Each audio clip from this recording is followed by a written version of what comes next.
Why would God run away from a fight? It's a question I pondered as I thought about the next phase of Jesus' life, his escape to Egypt.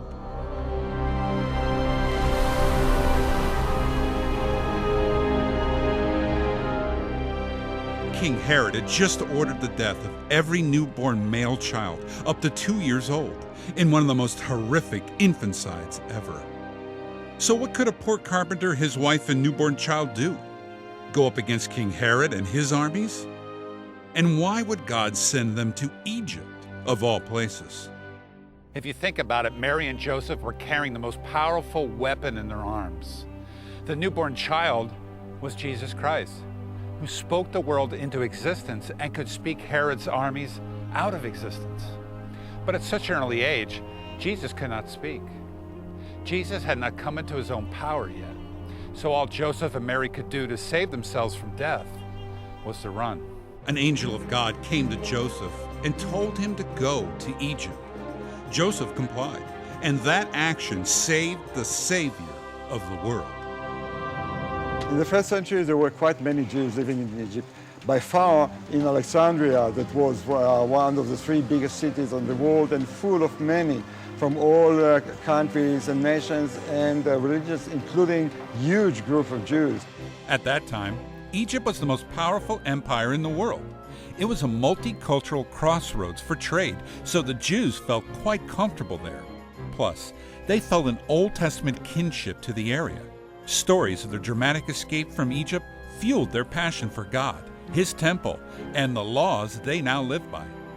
I think the trip to Egypt set at a very early stage in his life that he would operate beyond the Jewish culture, that he would not just be the Messiah for the Jews only. Jesus had this tendency to cross borders and speak to the Samaritan woman, how he included people from Cana in his teaching, how he didn't turn away the woman from Cana who came with a prayer request.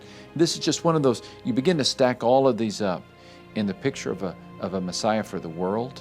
I do think that God's course in taking him to Egypt, God's sovereign travel, so to speak, was preparing him for a much broader view of the world than if he had simply been raised in one small town in his home country.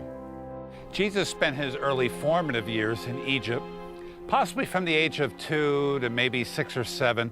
The Bible isn't really clear. It says in Matthew 2:19 that they stayed in Egypt until Herod's death around 4 BC. Jesus could have seen the most spectacular sight that Egypt has to offer, the pyramids. The pyramids signify the huge power of Egypt and how centralized it was. The pharaoh was considered to be a deity who would take all of his hundreds of thousands of people and put them into work to build something that would serve as a tomb for himself. So he was the only one who had connection with the deities, with the gods, and through him, all what the gods sent to humanity in their eyes came.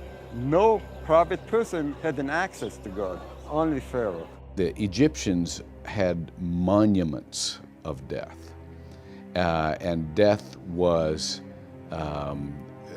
very much a preoccupation of the Egyptian culture. And so Jesus would have been thinking, look at these monuments, look at all of the effort and all of the riches it took to be buried.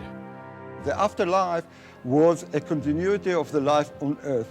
Whoever moved to the afterlife still needed something to dress, food to eat, games to play with, and so on. And we know that looking on the tomb of Tutankhamun with all the things he possessed in life, including his toys as a kid. So this was, the pyramids were sort of a storage unit for all of their things. The pyramid was a storage unit, first of all, for the body, so this cow would be able to come back to the body, and all the necessities, all their goods over there. Later on, Jesus would say, don't store up treasures on earth. Store up treasures in heaven.